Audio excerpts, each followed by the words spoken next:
expect nothing, and I'm still let down. It has been a lot of fun the last few weeks as a Cub fan. Leading into the trade deadline, we saw some ups, we've seen some downs. It has been a journey, kind of what you want to see when you're a baseball fan here in Chicago, just making things interesting until the Bears put on some pads. But if you're a Cub fan, you're looking forward to the future. You're looking forward to a potential playoff run, and you're also looking forward to free agency. And that's why here on the Sports Cubicle, I want to talk with the marvelous one, Dan Marver, Devin Tingle, and Paul Chivari throughout the entire show. I'm Mike Mercado, and I want to hit on expectations, Marvelous, because as Cub fans, you and I have talked about it since February, about what we thought this team was going to do, the free agency moves that they did, bringing in Dansby, and the way the pitching rotation has looked, looking at what options the Cubs have for next year, the emergence of Cody Bellinger. I predicted the Cubs were going to be a 500 team. They were going to win about 82 games. I thought they were going to be competitive in the NL Central. I think you were around the same area and ballpark as me, just depending on injuries and how things kind of shaked out. But here we are. And now going to be the second week of August, and this Cubs team has played themselves into NL wildcard and NL Central play for a playoff berth. And now Cub fans don't know what to think. They know next year there's going to be big money spent. They know this team is being competitive this year. So Marvelous, you've seen a lot of baseball. You've coached a lot of games in all these different sports. You've scouted all these different sports. Where are you when it comes to the Cubs and your expectations as a fan and somebody who watches them? Well, it's tough. They lost 2 out of 3 to the Mets. And the team that's slightly ahead of them now, the Marlins, they got swept by, I think, earlier in the year. So it's kind of hard to say what's going to happen. I mean, right now, for a moment, they were mathematically ahead of Cincinnati for the third and final wild card spot after Tuesday night, I think it was, or Monday night, I'm not sure which. But in any event, they're in the hunt, but there's too many hunters. You got San Francisco, of course, and you've got, it looks like the leader for that in Philadelphia are going to battle for the first wild card spot. So it's that third one that's going to be a little challenging.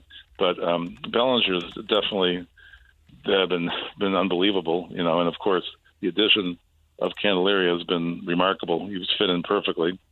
But and Suzuki got in the lineup finally last night and did a little bit of good. I guess he's not in the doghouse anymore. But it's they got the parts. It's just the pitching. I'm a little worried about it at times.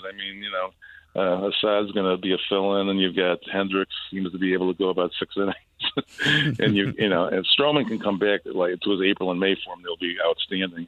I think the hitting is going to be good enough. It's just the pitching, and I guess I'm not too excited about Wisniewski after last night. We're speaking on Thursday right now. I'm talking about Wednesday night when he basically cost them the game. I don't know why Rossi put him in that spot, but I don't think he's going to do that again because that was basically he was home run, double. He hit a guy. I don't know. So, did they send him down to Iowa yet? We're as of right now. No. I was telling the people I was sitting with, I hope he has a short-term lease at his place in Chicago after that performance. But in any event, I think they have enough. They have the movable parts. They got like Madden used to like the first base, third base, center field. They bring, they take Wisdom, they pinch it from a Talkman, and they put him in the outfield, move Bellinger to first base, and Candelaria from first to third, like the good old days, like 2016. I have the feeling of 2016 only because right now I'm working for the same company that I worked for in 2016. So I think that's good luck.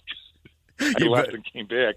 It's probably a good vibe, but I kind of have my doubts that they're going to end with Milwaukee. They play Atlanta again late in September. This stretch here is critical for them. They have to do. Toronto's going to be tough. Then they have the Sox in Kansas City, Pittsburgh, and Detroit. They got to really be strong in that group there before they have some more games against the teams that they're competing against. So should be interesting. I just feel like it's going to be a challenge, definitely. And we'll just hope for the best is all we can do. That's what we always do as Cubs fans. I told my son when he was a little boy not to get too involved with the Cubs to break your heart.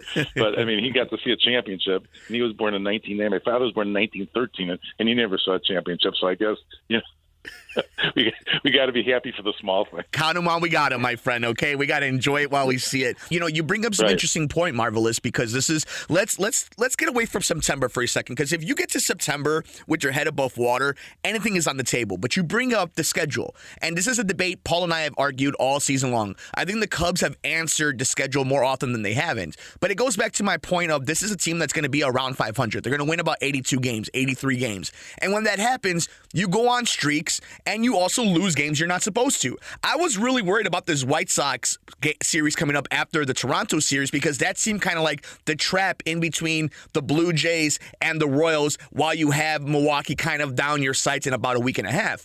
But if the Cubs handle business and you're able to get Marcus Stroman back in the next few weeks, Justin Steele is still able to maintain the momentum he's had. Jameson Taillon is able to just, even if he just kind of comes back more to the medium, it's still a big plus from what he was pitching in the beginning of the season to what you have now. And you're just hoping that you put Smiley in the bullpen and Wisniewski try to figure something out. And if one other pitcher is able to step up, able to match what the front end of this rotation can do, the Cubs are still going to be in good shape. I think when we're talking about expectations, this is something that I've really come to terms with. It is going to be such a Herculean effort for this team to do what we think or we're projecting for them to do the way that they had that horrible June. You have to remember this team was dead in the water 2 weeks heading into the trade deadline, and they went on this winning streak. They proved why the numbers, why the advanced analytics were proven correct, why those numbers said the run differential should say this is a better team than they are. But if you look at, let's say, an example of the wild card standings this early in August, Miami's ahead of them, and Milwaukee's ahead of them. You think about series that they lost, dumb ways that they've lost, one-run games that they lost, games that have come down to decisions by David Ross or lack of hitting, clutch moments by this team, have come against teams like Miami and Milwaukee. Yet they've been able to beat Cincinnati and Atlanta and the Dodgers and San Francisco. So there is going to be something to, in the big moment, can these teams step up? Can they beat the teams they're supposed to? But the expectation of they're going to win the NL Central, they're going to win a wild card, the fact that they've gotten themselves to this place, the fact that they've gotten themselves to a spot where they can overtake X amount of teams, it's no longer you're looking up at 4 or 5 teams. You're looking up at Milwaukee and you're looking up at Miami. Anything else is gravy, right? If you catch San Francisco, if you catch Philadelphia. But the fact of the matter is you only have to catch one of 2 teams.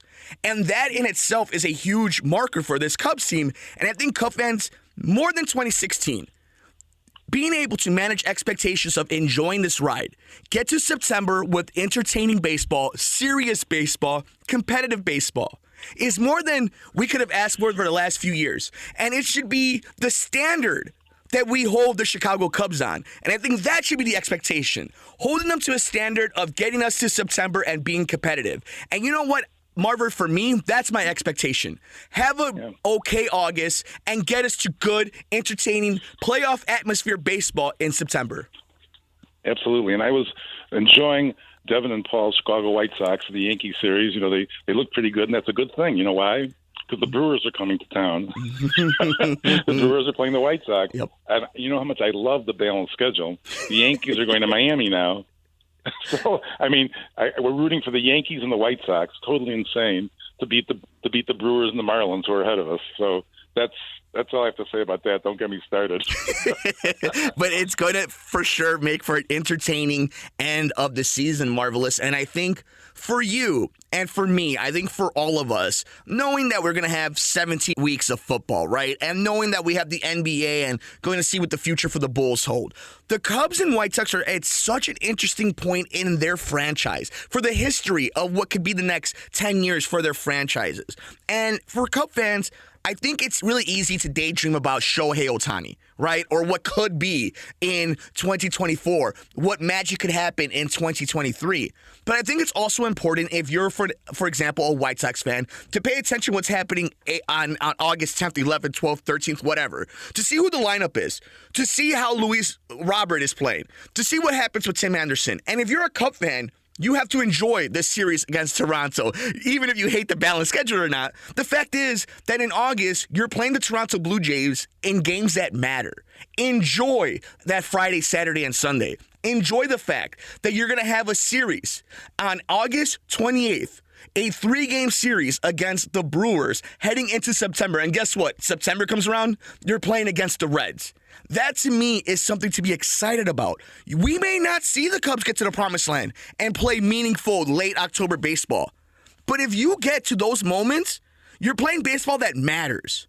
And for any consumer, that's all we ask for our dollar and for the value of our time, is making it worth it. And Marvelous, I think you and I have done a really good job of maintaining expectations, keeping the team accountable, and also giving the criticism and all of the accolades that we can as time has gone on for this team. And we'll continue to do so because they've earned it. And that's kind of the enjoyment of 162 days in the middle of summer. But Marvelous, thank you so much for taking some time for us. I know you're super busy late into the week. Busy. I locked all the doors, man. You talk about you want to watch the Cubs and the Blue Jays. Hope you have Apple TV on Friday night.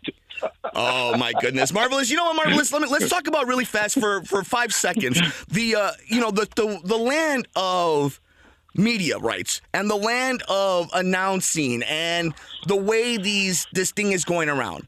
What happened with Kevin Brown and the Baltimore Orioles was one of the worst things I've ever seen when it comes to owner interference, and I've seen some dumb ones here in Chicago. But really fast, because I'm going to talk to Paul about this later on in the show or next week, but the Baltimore Orioles suspending indefinite their announcer, Kevin Brown, for just stating facts. I mean, we talk about Apple TV, Jason Benetti, how blessed we are here in Chicago to have great announcers, but that was Bush League by Baltimore, who, for all intents and purposes, were getting a lot of hype because of them in a division that they've never won in the last 20 years to be where they're at right now. Yeah, well, ever since Jim Palmer, the good old days, with Weaver as manager, yeah. Those are the Orioles, I know. But, yeah, it's amazing. I'm thinking the Orioles and the Reds are like great stories because I'd like to challenge somebody to name 5 players on either team. I know Votto. I mean, right. So, but seriously, it's interesting. Kind of young teams, and it isn't always the names that win. Right now, the strongest organization is probably Atlanta. It looks they're going to be strong for a while. But other than that, these other teams, it's good to see some different teams, that get in there. So even some small markets, except for Chicago, we'll make that exception. But other than that, I mean, it makes it more interesting. And the third wild card is interesting too. I still don't like the fact that the top 2 get the bye because sometimes the bye doesn't work too well for you when you sit out a week. Yeah. Right. And then I also don't like the 3 games. I mean, Minnesota or Cleveland's going to host a 3-game series all in their home building against probably like Boston or the Yankees or, somebody like that has a better record. So that's kind of bizarre, but it is what it is. and I think that's the problem I have with the Orioles removing their broadcaster, Kevin Brown, after the comments that the team put out there, like the marketing team put out there, that the graphic team put out there. We should be talking about what Marver just talked about, that the Baltimore Orioles and Cincinnati and all these other teams from major markets to small markets are competing against one another either because of the extra wild card or because owners are spending money. And instead, you have this owner not minding his own business, instead of enjoying his young team coming out of nowhere in the toughest division in baseball and enjoying that. They do this instead, and we already know how Bush League the Baltimore ownership is. So I just wanted to bring that out. I'm glad, Marver, you brought up how fun the team is on the field, but just how goofy it is to do what they did. I know it's goofy. I mean, talking about goofy, they used to have, on the networks, prize fighting on Friday and Saturday nights. Well, we got to see it on Saturday night in Cleveland. Oh, stop it! All right, you know what? That's it. You can tell that the Marvelous one has been up early, so that we're gonna let him go back out to timeouts. Make sure you let us know all over the socials, guys, what you think about your expectations for the Chicago Cubs. We're on Twitter at Sports Cubicle TV. Of course, the Marvelous has it. I have it. Go check out our friends over at Sheets and Giggles. The Marvelous has all the eucalyptus mattressing to make sure he's calm and he doesn't pull a TA. So go check out our friends over at Sheets and Giggles using the promo code The Sports Cubicle Sports from the Couch. And of course, check out all our awesome merch over at luchadog.shop. And we're all over the universe. We're on Twitter at The Sports Cubicle. Search of Sports from the Couch. Wherever you get your favorite podcast at Sports from the Couch. And the WCPT 820 SoundCloud. For the Marvelous one, Dan Marver. For Devin Tingle. For Paul Chivari, I'm Mike Mercado.